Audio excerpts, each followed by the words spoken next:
नमस्कार विद्यार्थी मित्रांनो. तर माझ्या YouTube चॅनलमध्ये मी तुमचं सहर्ष स्वागत करीत आहे. तर तुमच्यासाठी एका महत्त्वपूर्ण विषयावरती व्हिडिओ घेऊन आला आहे, तो म्हणजे महाराष्ट्र शासनाच्या महसूल विभागामध्ये जे तलाठी भरती प्रक्रिया झाली आहे, सुरू आहे सध्या. तर त्याच्यामध्ये त्यांनी 23 जिल्ह्याचे काय केलं, की सिलेक्शन लिस्ट, निवड यादी आणि प्रतीक्षा यादी जाहीर केलेली आहे. त्याच्यामध्ये अकोला, कोल्हापूर, नागपूर, परभणी, बुलढाणा, भंडारा, मुंबई उपनगर, रत्नागिरी, लातूर, वर्धा, छत्रपती संभाजीनगर, वाशिम, सातारा, सांगली, सिंधुदुर्ग, सोलापूर, हिंगोली, जालना, बीड, धाराशिव, गोंदिया, रायगड हे जिल्हे आहेत. आता याच्यामध्ये तुम्हाला सांगायची गोष्ट अशी आहे, की जर तुम्ही या जर लिस्ट पाहिल्या प्रत्येक जिल्ह्यानुसार पाहाल, तर प्रत्येक जिल्ह्यानुसार आता सपोज मी रत्नागिरीची यादी काढली. तर रत्नागिरीच्या यादीमध्ये त्यांनी काय केलं, की स्टँडर्ड सिलेक्ट केले. आता कॅटेगरी बघा इथं, समांतर आरक्षणाची कॅटेगरी दिली. तिथे जनरल आहे नॉर्मली. त्याच्यानंतर एल-डी-एस म्हणजे ह्या महिलांसाठी आहे, परत जनरल. सी-ए आहे. त्याच्यानंतरनं तुम्ही जाल इथं, तर हे 2 शीट दिसतात ते आहेत त्या पार्ट टाईम ग्रॅज्युएटच्या आहेत. ओके. पार्ट टाईम ग्रॅज्युएटच्या 2 शीट आहेत. त्याच्यानंतरनं तुम्ही आता वेटिंग गेला तुम्ही. त्याच्यानंतरनं प्रत्येक कॅटेगरीमध्ये जाल तुम्ही, तर ह्या पी-टी दिसतं पार्ट टाईम ग्रॅज्युएट. त्याच्यानंतर इथं पार्ट टाईम ग्रॅज्युएट दिसेल. ओके.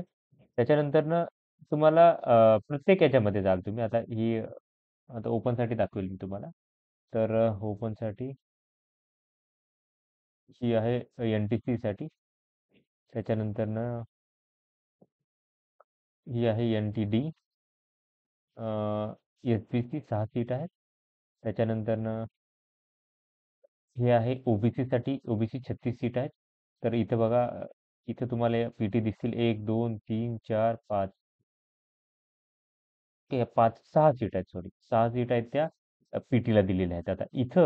आता अशी गोष्ट आहे, की इथं जर बघाल तुम्ही तर नॉर्मली जर बघाल तर याच्यामध्ये पी-टीच्या जागा असतात. पी-टीच्या जागा असतात, तर त्यासाठी काय असतं, की या ज्या जागा असतात, त्या त्या उमेदवार म्हणजे पदवीधर अंशकालीन उमेदवार असतात. आता याच्यानुसार जर बघा, तर या उमेदवारांना लक्षात घ्या, की या उमेदवारांना काय असतं, की गव्हर्नमेंटमध्ये तुम्ही 3 वर्षाचा टेम्पररी जॉब केलेला असायला लागतो. ओके. पदवीधर अंशकालीन उमेदवारांना आणि त्याचं रजिस्ट्रेशन असायला पाहिजे. म्हणजे फक्त टेम्पररी जॉब गव्हर्नमेंटचा केला 3 वर्षाचा, याचा अर्थ असा नाही, की ते अंशकालीन पदवीधर आहेत. त्यांचं ऑफिशियली त्यांचं काय असायला लागतं, त्यांचं रजिस्ट्रेशन असायला लागतं. ओके. रजिस्ट्रेशन असायला लागतं. त्याच्यानंतरच ह्या जागा त्यांना दिल्या जातात. आता तुम्ही बाकीची जी पदभरती झालेली आहे, बाकीच्या विभागामध्ये जी पदभरती झालेली आहे, आता बाकी डी-एम-आर असू द्या किंवा कुठलीही असू द्या. तर ई-डब्ल्यू-एसमध्ये बघाल तुम्ही तर इथं पी-टीच्या जागा दिसतील 3 सीट्स आहेत. त्याच्यानंतरनं आता ओपनच्या जागा दिसतील तुम्हाला इथं. ओपनच्या 78 जागा आहेत. तर इथेही बघा तुम्हाला जास्त दिसतील, 10 पेक्षा जास्त जागा दिसतील. त्या पी-टीच्या 1, 2, 3, 4, 5, 6, 7. 7 जागा आहेत त्या पी-टीच्या आहेत. तर इथं असं आहे, की या कॅन्डिडेटकडे जर विचार करा, की या कॅन्डिडेटकडे जर ते सर्टिफिकेट नसेल, आता इथं बघा, की यांचं एज आहे 2001 चं डेट ऑफ बर्थ आहे आणि यांनी पी-टीसाठी अप्लाय केलेलं आहे. आता कसं आहे, की आता हे 75 असेल, 68 असेल, 75 असेल त्यांचं ओके आहे. ते एज बरोबर आहे सपोज कारण की ते जास्त कॅन्डिडेट इथे यांचं एज कमी आहे. तर अशी शक्यता आहे, की याच्याकडे जर सर्टिफिकेट नसेल, तर ती सीट काय करते, की आता सपोज यांनी ओपनमधून केली असते, तर ओपनच्या एक सीट काय केली जाते, त्यांना दिली जाते. म्हणजे ही सीट व्हॅकंट होऊन ओपनच्या कॅन्डिडेटला ती सीट कन्व्हर्ट होते. जर तो पी-टीचा कॅन्डिडेट भेटला नाही तर. ओके. त्यामुळे काय करतील, की त्या वेटिंगवाले विद्यार्थी आहेत, पुढचे जे वेटिंग आहेत, तर त्या विद्यार्थ्यांना काय करतो, की चान्स होईल. आता तुम्ही प्रत्येक जिल्ह्यामध्ये बघाल, आता नागपूरसाठी जर बघाल तुम्ही, नागपूरसाठी तुम्हाला पी-टीचे कॅन्डिडेट दिसतील.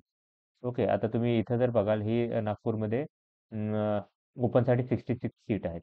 ओके. ओपनसाठी 66 सीट आहे. तर परत इथं आता बघा 1, 2, 3, 4, 5, 6, 7. 7 कॅन्डिडेट जे आहेत, ते आहेत पी-टीचे कॅन्डिडेट. आता यांचं वय जास्त आहे, तर यामुळं शक्यता अशी आहे, की त्यांच्याकडे कॅन्डिडेटकडे ते सर्टिफिकेट असतील. बट तुम्ही जर विचार करा, की काही-काही ठिकाणी विद्यार्थ्यांकडे चुकून नेट कॅफेवाल्याने काय केलेलं आहे त्यांच्याकडनं, फॉर्म भरवताना त्यांना समजलेलं नाही. त्यामुळे काय केलं, की त्यांनी पी-टी म्हणजे अंशकालीन पदवीधर या कॅटेगरीमध्ये त्यांनी फॉर्म भरलेला आहे. कारण त्यांना वाटलं, की पार्ट टाईम ग्रॅज्युएट म्हणून. किंवा काही-काही विद्यार्थ्यांनी यशवंतराव चव्हाण मुख्यत्वे विद्यापीठातून फॉर्म भरलेले असतील किंवा कुठूनही हे केलं ग्रॅज्युएशन केलं असेल, तर त्या विद्यार्थ्यांनी तिथून फॉर्म भरलेले आहेत. त्यामुळे त्यांच्याकडे सर्टिफिकेट नसण्याचे चान्सेस आहेत आणि ते सर्टिफिकेट नसतील, तर काय केलं जातात, की त्याच सीट त्याच कॅटेगरीला दिले जातात ओपनच्या. आता हे एस-सीचे कॅन्डिडेट असतील तर त्यात काय करतात की एस-सी जनरलला त्या सीट काय होतात की जर कॅन्डिडेट भेटले नाही तर भेटल्या जातात. ओके. त्यामुळं वेटिंगवाले विद्यार्थी आहेत, 1-2 वेटिंगवाले विद्यार्थी आहेत, त्यांनी काळजी करू नका. वेटिंग त्यांची काय होणार आहे की क्लिअर होणार आहे. ओके. त्यांची वेटिंग क्लिअर होणार आहे याच्यामुळे. तर ही अशी माहिती होती. तर अशाच महत्त्वपूर्ण अपडेटसाठी माझ्या चॅनलला सबस्क्राईब करा, व्हिडिओ लाईक करा आणि इन्फॉर्मेशन मित्रांसोबत शेअर करा. धन्यवाद.